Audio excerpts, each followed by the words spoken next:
오늘은 그냥 간단하게 성경 공부하는 형식으로 한번 살펴보려고 합니다. 먼저 14절에 보면은 역대지략이라는 단어가 나옵니다. 제가 어릴 때는 이 성경을 읽으면서 열왕기를 읽을 때 뭐가 역대지략에 있지 않느냐, 유다의 역대지략, 또 이스라엘의 역대지략 이런 말이 나와서 열왕기 바로 다음에 보면 역대기가 있잖아요. 그 역대기인 줄 알았습니다. 그런데 나중에 보니까 역대기하고 이 열왕기상이나 열왕기에 나오는 역대지략하고는 아무 관계도 없습니다. 앞에 역대라는 것이 붙었을 뿐이지 서로 다른 내용이다라는 것이죠. 그래서 이 열왕기를 읽으면서 역대지략하고 나올 때 뒤에 있는 역대기가 아니라는 것 주의를 하셔야 되고요. 그러면 이제 이걸 나중에 깜빡 까먹었다. 그러면 이제 다시 한번 생각을 할 때 같았을까 안 같았을까라고 생각을 하게 되면요. 쉽게 실마리를 찾을 수 있는 것이 뒤에 나오는 역대기는 남쪽 유다의 역사만 기록한 겁니다. 북쪽 이스라엘의 역사는 역대기에 없습니다. 그런데 지금 우리가 읽었던 이 본문에서는 북쪽 이스라엘의 왕 엘라에 대한 거거든요. 엘라의 얘기가 역대기에 기록되어 있다고 합니다. 역대지략에. 근데 우리 성경에 있는 역대기에는 북쪽 이스라엘 왕국의 왕들의 역사는 없습니다. 남쪽 유다의 왕들의 역사만 있습니다. 그러니까 이 역대지략이라는 것이 역대기가 아니다라는 것이 이런 데서 나오는 거지요. 북쪽 이스라엘의 왕의 역대지략이라고 했는데 성경에 없잖아요.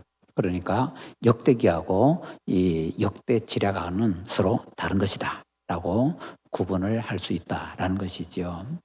자, 이제 간단하게 이 문제를 하나를 정리를 하고 다시 이제 전체적으로 한번 보자면은요.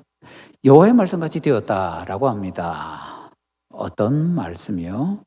예, 선지자 예후를 통하여서 하나님께서 말씀을 주셨는데 그 선지자 예후를 통해서 주신 말씀대로 이루어졌다라고 합니다. 여기 나오는 이 선지자 예후는 나중에 왕이 되는 북쪽 이스라엘의 예후 왕과는 서로 다른 사람입니다. 한글로 이름만 같지 서로 다른 사람입니다. 그래서 선지자라고 하기도 하고 뭐 아버지 이름을 통해서 아나니 아들 뭐 예후 뭐 이런 식으로 얘기를 하기도 합니다. 성경에서 이름이 같은 사람이 나올 때 헷갈리지 말라고 지명을 통해서든지 뭔가를 통해서 누구의 아들 이런 친인척 이름을 통해서든지 구별을 해주는 경우가 많이 있습니다. 그래서 이름이 같을 때는 그렇게 구별해주는 방법들이 동원이 되기 때문에 그런 것들을 우리가 좀 유의할 필요가 있고요. 예레미야서 같은 데 봐도 우리가 이전에 그 새벽에 또 개인적으로 묵상을 했잖아요. 거기서 보면 예레미야서에 예레미야라는 이름이 나오는데 우리가 아는 선지자 예레미야도 있고 다른 예레미야도 또 있거든요. 그래서 같은 이름이지만 서로 다른 사람인 경우가 더러 많이 있다. 그런 것도 우리가 유의를 해야 되겠습니다. 자, 예후 선지자가 하나님의 말씀을 전했는데 바하사집에 대한 하나님의 말씀이었습니다. 자, 그 말씀에 따르면은 바하사의 집에 하나님께서 큰 심판을 내리실 것이다라는 것입니다. 바하사가 어떤 사람입니까? 바하사는 북쪽 이스라엘의 초대 왕이었던 여로보암 집을 멸망시킨 장본인입니다. 우리나라에 가끔가다 역사를 보면은 왜 멸문지화 뭐 이런 게 있잖아요. 그 어떤 가문이 완전히 멸하여 없애지는 큰 화다. 그래서 멸문지화라고 하는데 그 여로보암 집안의 멸문지화를 행했던 사람이 바로 이 바하사입니다. 하나님께서 왜 왕이었던 여로보암 그리고 여로보암의 아들 그 집안을 완전히 없애버리십니까? 죄 때문이에요. 그 죄는 바로 금송아지 만들어 놓고 그것이 하나님이라고 섬기라고 하는 바로 그런 죄 때문이었습니다. 자, 그런데 이런 말씀을 들으면서 그 말씀을 실행을 했던 사람이 그 장본인이 바로 이 바하사인데 바하사는 어떻게 했는가? 여로보암 집은 그렇게 자기가 처단을 해놓고 자기가 똑같은 짓을 하는 겁니다. 참 사람 희한하지요. 남들 욕은 쉽게 하는데 자기는 또 그 행동을 똑같이 합니다. 그러면서 자기는 괜찮은 것처럼. 요즘 말하는 내로남불 딱 그거지요. 성경에 보면요 이런 것이 굉장히 많이 나옵니다. 남들에 대해서는 추상과 같은 그런 일을 내리면서 자기는 아무것도 아닌 듯이, 자기는 괜찮은 듯이 그렇게 행동하고 말하는 경우가 굉장히 많은데, 우리가 이제 북쪽 이스라엘 왕의 일에 그 가문을 쭉 보면은요 상당히 많은 왕의 가문들이 그런 일들을 합니다. 여기 이제 바하사만 그렇습니까?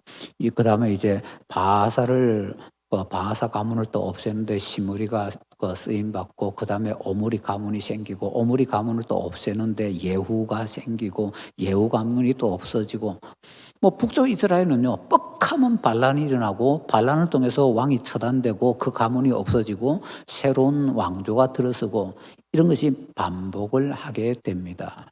그런데 자기는 내가 하나님에 의해서 이런 사명을 받아서 이러면서 그 행동을 했는데, 자기는 자기가 멸망시킨 그 집안에서 했던 것과 똑같은 일하면서 난 아냐 라고 생각을 한다는 거죠.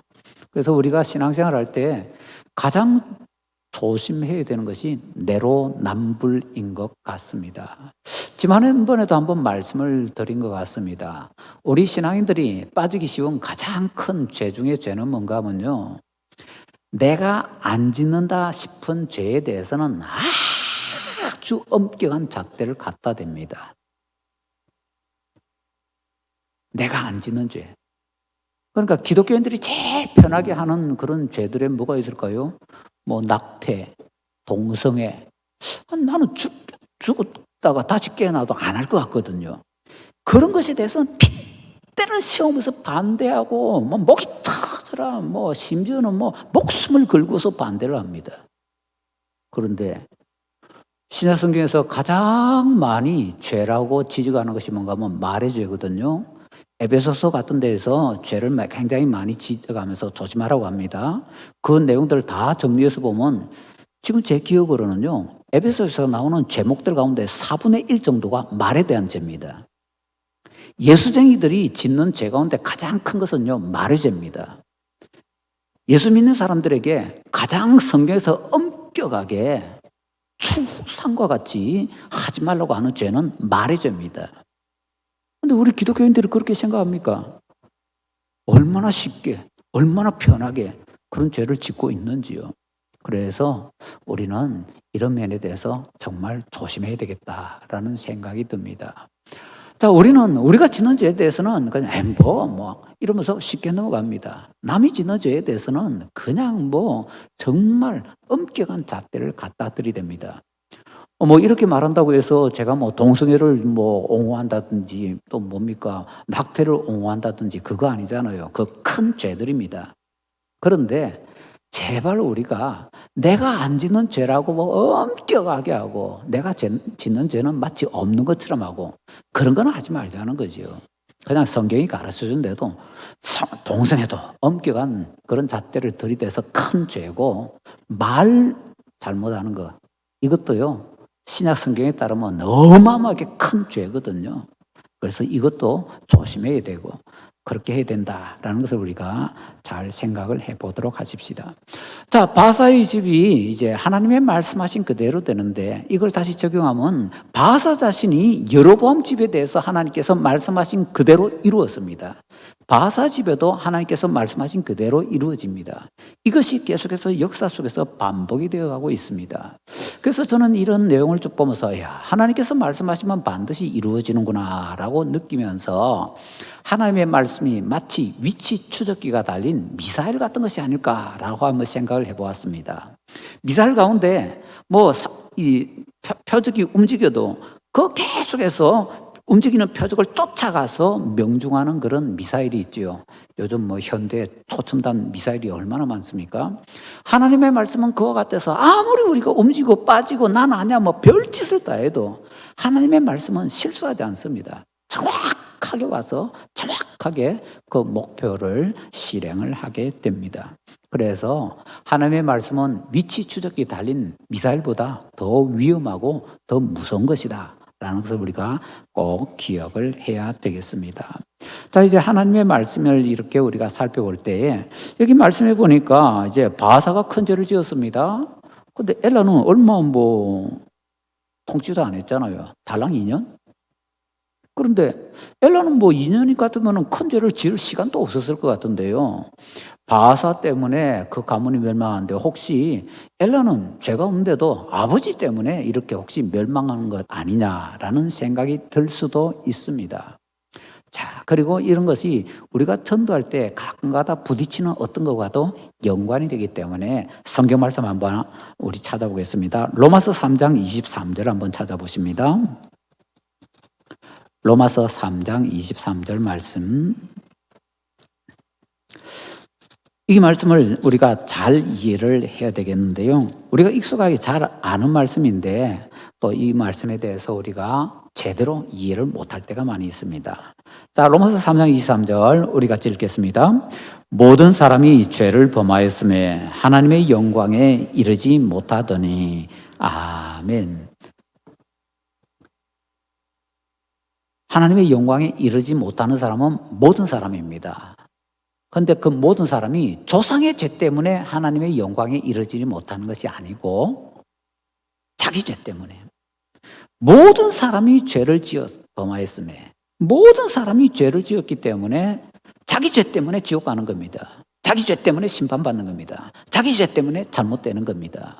물론 조상의 죄 때문에 있죠. 근데 그 조상의 죄는요 영향을 크게 미쳤다 그 정도로 생각을 하셔야 됩니다. 조상이 죄를 지었기 때문에 후손이 벌을 받는다 그건 없습니다.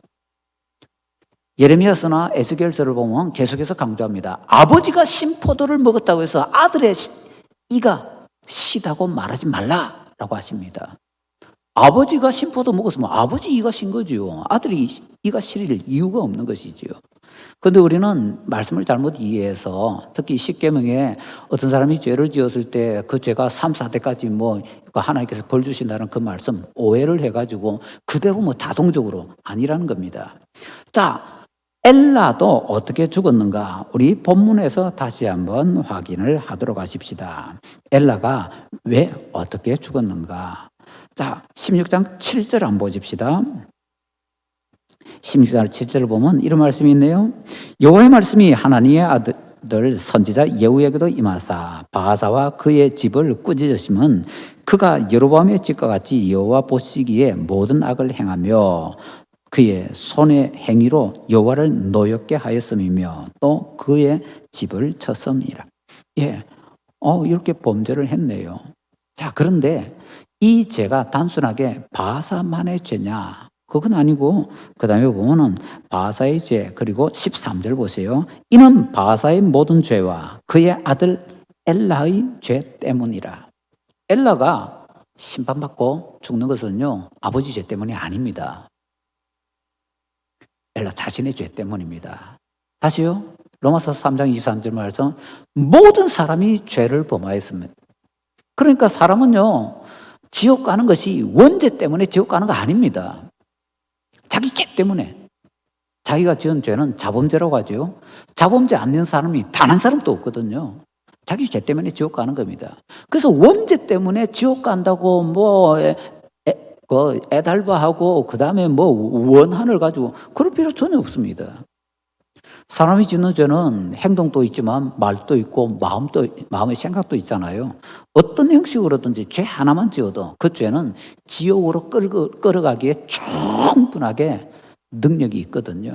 그래서 모든 사람은 자기 죄 때문에 심판받고 자기 죄 때문에 지옥 가는데 부모가 조상이 큰 죄를 지었으면은 그 사람이 큰 죄를 짓는데 말하자면 노출이 심하게 되어 있기 때문에 죄를 짓기가 더 쉽다는 겁니다. 그냥 간단하게 얘기하자면 화장실 들어가면 옛날에 재래식 화장실 가면요 화장실 들어가 있다가 나오면은 몸에서 막 냄새가 나잖아요. 그런 것처럼 조상이 큰 죄를 짓게 되면은 그런 분위기 속에서 그런 냄새가 묻게 되고 그러면 자연스럽게 죄를 쉽게 지을 수 있다라는 거지요. 그래서 모든 사람은 자기 죄 때문에 벌을 받게 되고 심판을 받게 된다는 것. 그래서 조상 탓할 게 하나도 없다는 것 우리가 꼭 정리를 해야 되겠습니다. 자, 그리고 이제 오늘은 성경 공부를 하는 입장에서 한번 살펴보자고 했는데요. 성경 공부를 하는 입장에서 평소 우리가 주의를 기울이지 않는 것 하나만 더 한번 살펴보고 지나가 보십시다. 이런 생각을 한번 해보셨습니까? 내가 이스라엘의 수도에 대해서 얼마나 아는가? 서울, 이스라엘의 수도는 어디입니까? 성경 기자하면 예루살렘 하잖아요. 그럼 이스라엘 수도가 예루살렘 하나밖에 없습니까? 이런 얘기는 또 생각도 안 해봤죠. 그래서 이스라엘의 수도가 몇 개 있는지, 그리고 나는 그 수도에 대해서 얼마나 알고 있는지 그걸 한번 살펴보자라는 것입니다. 왜 갑자기 이 본문에서 엉뚱하게 수도라는 것을 얘기하냐? 이유가 있습니다. 8절 보세요. 유다의 아사왕 제26년에 바사의 아들 엘라가 어디에서요? 디르사에서. 디르사 혹시 아세요? 아마 관심을 안 기울이셨던 사람은 처음 볼 겁니다. 이 단어. 디르사 도시인 것 같아요. 이 디르사가 북이스라엘의 수도입니다. 북이스라엘 수도는 사마리아인데 그건 나중이고. 그래서 이제 성경 취재하는 그런 마음으로 북이스라엘만 아니라 남유다, 아니 이스라엘 전체의 수도를 한번 살펴보도록 합시다. 이스라엘 나라의 최초의 수도는 어디일까요? 이거 잘 모르십니다. 성경 퀴즈 내면은 이거 거의 못 알아맞춥니다. 이스라엘 나라의 최초의 수도는 기브아입니다. 기브아가 어디지요? 이스라엘의 최초의 왕이 사울이지요. 사울이 고향이 기브아고 살던 곳이 기브아입니다. 그래서 사울은 왕궁을 거대하게 짓지 않고 그냥 조촐하게 이렇게 지었던 것 같습니다. 자기 살던 곳에 그냥 지었습니다. 혹시 모릅니다. 설마 자기 살던 집에 그냥 있지는 않았겠지요. 그래도 왕으로 추대가 되었는데. 그래서 사울이 자기 살던 곳 기브아를 최초의 수도로 삼았는데요. 그래서 우리가 사무엘서를 쭉 보다 보면은 사울이 다윗 잡아오라고 하면서 가끔가다 이런 말을 합니다. 베냐민 사람들에게 내가 니네들한테 어떻게 해줬는데, 니네가 나 때문에 어떤 유익을 얻고 있는데, 이런 식으로 막 얘기를 합니다.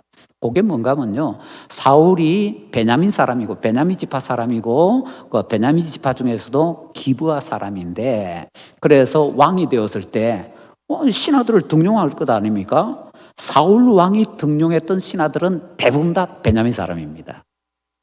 그리고 수도를 기브아로 세웠기 때문에 특히 기브아 사람이 많습니다. 그래서 사울이 지금 뭘 부추기는가 하면 지역 감정을 부추기는 겁니다. 내가 베냐민 지파의 기브아 사람으로서 왕이 되었을 때 너네들 다 베냐민 사람들 내가 등용하지 않았냐? 기브아 사람들이 다 그 혜택 보지 않았냐? 다윗이 왕이 되면 다윗은 유다 지파인데 너네들 이제 앞으로 어떻게 되지? 요 소리입니다. 그러니까 그런 지역 감정을 이렇게 부추기는 겁니다. 그러다가 이제 사울이 죽게 되지요. 사울이 죽고 나서는 그 다음에 수도가 어디가 되는가 하면은 헤브론이 됩니다. 뭐 뚱딴지같이 헤브론이냐. 다윗이 블레셋으로 피난을 갔다가 사울이 죽자 돌아오지요. 그 돌아올 때에 다윗이 지혜롭게 행동합니다. 하나님께 기도합니다. 하나님, 제가 이스라엘로 다시 돌아갈까요? 돌아가라. 그럼 어디로 갈까요? 하나님께서 말씀하십니다. 헤브론으로 가라. 그래서 다윗이 유다의 헤브론으로 갑니다. 헤브론에 가서 자기 같이 있던 사람들, 친인척들을 다시 헤브론 주변에 살게 합니다. 그러면서 헤브론에 있을 때 다윗이 유다 지파 출신이니까 유다 지파 사람들이 자연스럽게 모여서 다윗을 왕으로 추대합니다. 그러니까 이미 다윗은 헤브론에 자기 모든 기반을 닦았고 거기서 유다 지파가 왕으로 세우니까 헤브론이 수도가 되는 겁니다. 그래서 다윗이 왕이 되고 나서 유다 지파의 왕이 되었을 때 7년 반 동안 헤브론에서 통치를 하게 됩니다. 자, 그런데 사울이 죽고 나서 사울의 아들 이스보셋이 왕으로 추대되지요. 그런데 이스보셋이 왕으로 추대되어서 틀림없이 남쪽에는 유다 지파, 다윗이 다스리는데 나머지 11개 지파는 이스보셋이 다스린 것처럼 생각할 수가 있습니다. 그런데 실제로는 그게 아닙니다. 다시 살펴보면요, 다윗이 7년 반 동안 유다에서 왕으로 있었습니다. 그런데 이스보셋은 왕이 되어서 몇 년 통치하는가 하면요, 숫자 나올 때는 제가 항상 못 준다고 하잖아요. 2년 동안 통치합니다. 그리고는 이스보셋이 통치하던 그 지역을 몽땅 다윗이 접수받아서 통일 왕국을 형성합니다. 이상하죠? 다윗은 7년 반 동안 유다 지파의 왕으로 있다가 그 다음에 이스라엘 전체의 왕이 되었는데 이스보셋도 7년 반 동안 통치해야 되겠는데 겨우 2년밖에 통치 안 합니다. 그런데 이스보셋 죽자마자 남북이 통일이 되는 거 보니까 앞에 5년 반은 붕 뜬 겁니다. 이해되시죠? 다윗의 7년 반 가운데서 앞에 5년 반 동안엔 북쪽에는 왕이 없었습니다. 그러다가 이스보셋의 삼촌, 작은 아버지에 의해서 이스보셋이 왕으로 추대를 받는데 요단강 저 너머에서 왕으로 추대를 받습니다. 그리고는 2년 동안 통치하다가 이스보셋이 암살을 당하고 남북이 통일이 되어서 이스라엘 전체가 한 왕국이 되게 됩니다. 그때 이스보셋이 왕으로 세움 받은 곳이 요단강 동편의 마하나임입니다. 그래서 일단 세 번째 수도는 마하나임입니다. 물론 다윗은 헤브론에서 수도를 잡고서 통치하고 있고 이스보셋은 저쪽 마하나임. 그런데 그 앞에 5년 반은 뭐냐 이거죠. 다윗은 틀림없이 유다 지파의 왕이 되었습니다. 나머지 11지파는요. 나머지 11지파는 사울 왕이 죽으면서 이스라엘이 블레셋에게 접수가 된 겁니다. 블레셋의 식민지가 된 거지요. 그러다가 이 블레셋의 힘이 약한 요단강 동편으로 넘어가서 거기에서 이스보셋이 왕으로 추대되고 그 다음에 어찌어찌 해가지고 이쪽에서도 조금 세력을 얻고 뭐 그런 형식입니다. 이걸 우리가 어디서 잘 알 수 있는가 하면요. 나중에 다윗에 대한 얘기가 나올 때 다윗이 전쟁을 하는데 블레셋과 전쟁을 할 때 한 번은 이렇게 얘기합니다. 내가 내 고향 저 베들레헴의 우물에서 물 한 잔 마시면 좋겠다. 그래서 용사들이 목숨 걸고 거기 가서 물 떠옵니다. 다윗이 차마 그걸 마실 수가 없어서 그 물을 땅에 부어서 하나님께 드리며 내가 다시는 이렇게 안 하겠다라고 그렇게 비장한 결심을 얘기를 하지요. 다윗의 고향이었던 베들레헴조차도, 근데 그 베들레헴은 유다 지파의 일부입니다. 그 베들레헴조차도 블레셋에게 접수가 되어서 블레셋 땅이었습니다. 그러니까 우리가 생각하는 것과는 전혀 다르게 이스라엘의 아주 일부 유다, 그 유다 지파도 다도 아니고 유다 지파의 일부만 지금 다윗이 왕이 되어 있는 거고요. 나머지는 블레셋에게 다 삼켜져 있는 겁니다. 그러다가 저쪽에서 사울의 아들이 왕이 되어서 몇 개 지파 이렇게 다스리게 되었더라라는 것이죠. 그러니까 이런 지명을 통해서 우리가 살펴보게 되면은 우리가 전혀 생각하지 못하고 알지도 못했던 이런 역사들이 툭툭 튀어나오게 되는 것입니다. 자, 그 다음에 또 이제 다시 이스라엘의 수도로 쓰임 받는 곳이 어딘가 하면은 이제 네 번째로 이제 수도로 쓰임 받는 곳이 그 유명한 예루살렘이죠. 다윗이 이제 이스보셋이 다스리던 쪽하고 자기가 다스리는 유다하고 연합을 할 때 그렇게 통일을 시켰는데 헤브론에서 그냥 통치하면은 나머지 지파들이 싫어할 것 아닙니까? 그래서 예루살렘을 선택을 하는데 예루살렘은 유다 지파와 베냐민 지파의 접경 지역에 있거든요. 그래서 어떤 때는 유다 지파의 땅이 됐다가 어떤 때는 베냐민 지파의 땅이 되었다가 그러는데요. 그 예루살렘이 일단은 여부스 민족에 의해서 차지되고 있었기 때문에 다시 전쟁을 해서 여부스에서 빼앗아 가지고 그곳을 수도로 삼게 됩니다. 그때부터 이제 예루살렘이 이스라엘의 수도가 되는 것이지요.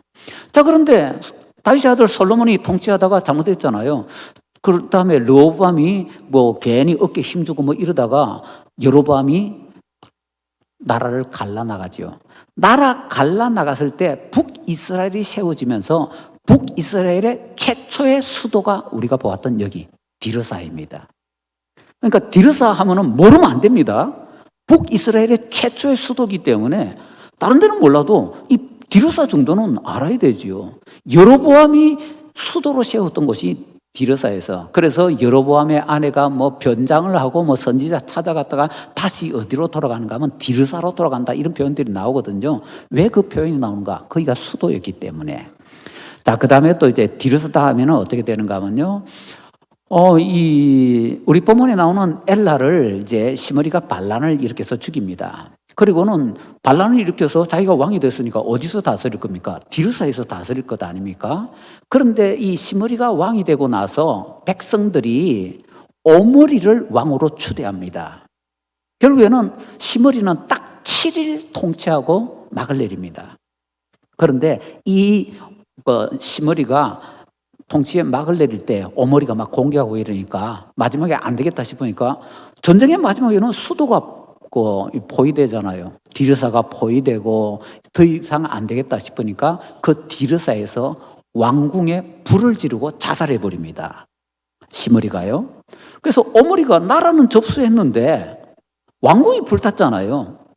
수도는 그대로 사용하는데 왕궁이 불타버렸으니까 이게 왕이 체면도 안 쓰고 살 때도 좀 긁고 어적 이러다가 몇 년 뒤에 이 오므리가 사마리아를 사서, 사마리아는 괜찮은 산입니다. 거기에다 요새를 세우고 거기에 사마리아를 수도로 삼습니다. 자, 그래서 그때부터 사마리아가 수도가 되는 거지요. 그래서 이스라엘에서 6번째로 이제 수도로 쓰임 받은 곳이 사마리아입니다. 그런데 우리가 요즘 이제 새벽에 또는 이제 개인적으로 열왕기하 이래 보다 보면은 사마리아 말고 이스라엘에도 뭐가 있는 것 같고 이스라엘에 왕이 있다가 또 이 아합의 아내였던 이세벨이 이스라엘에서 죽임을 당하고 이런 게 나옵니다. 그건 왜 그런가 하면 수도는 사마리아인데요.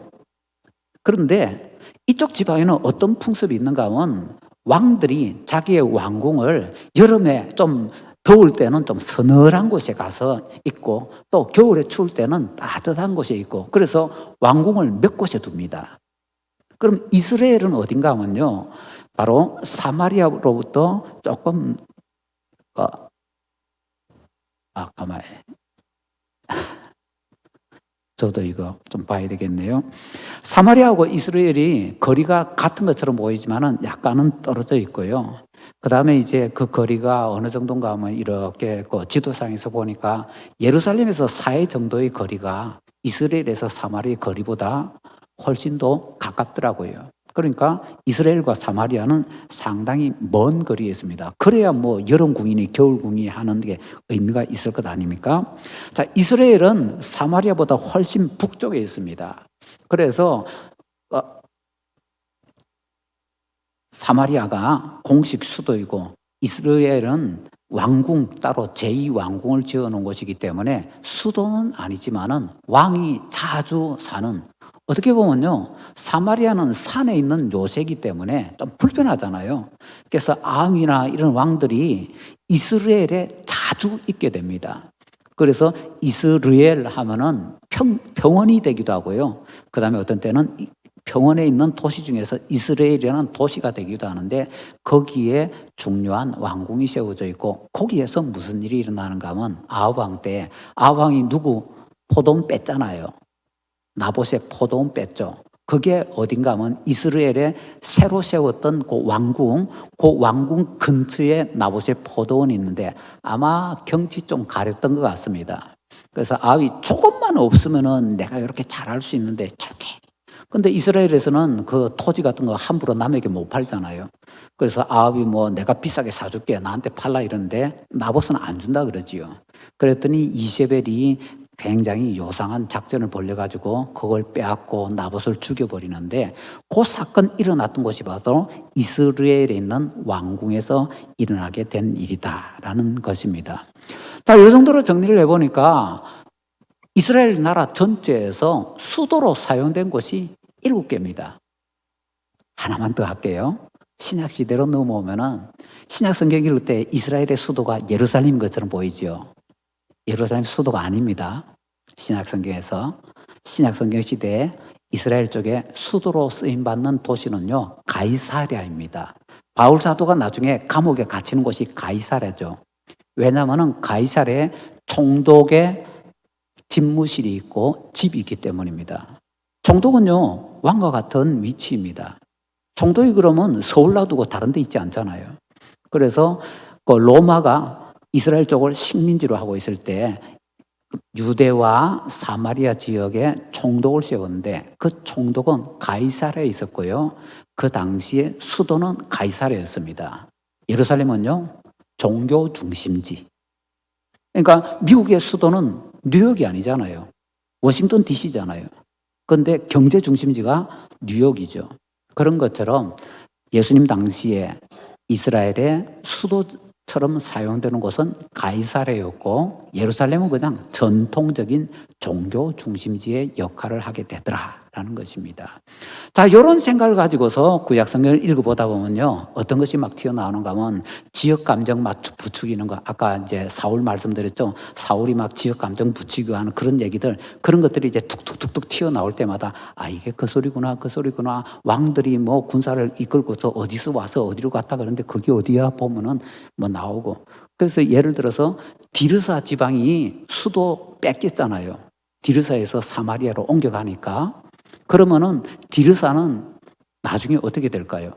우리가 원래 수도였는데, 우리가 원래 특권 다 가지고 있었는데 사마리아에 빼앗겼다, 이런 생각이 있겠지요. 그러니까 이것이 지나가면서 결국에는 어떤 반란이 일어나는 계기도 되는 겁니다. 그래서 디르사라는 이름을 기억하시고요, 열왕기를 읽어 나가다 보면 이게 그거구나, 이런 지역 감정이 우리 사는 세상만 있는 것이 아니고 이쪽 세상에도 이렇게 있었구나 라고 정리를 하면서 성경을 읽어 나가 보면 제대로 더 잘 이해를 할 수가 있게 될 것입니다. 하나님께서 우리에게 지혜를 주셔서 성경이 원래 가르쳐주는 모습 그대로 좀 볼 수 있도록 눈을 열어주시기를 간절히 바랍니다.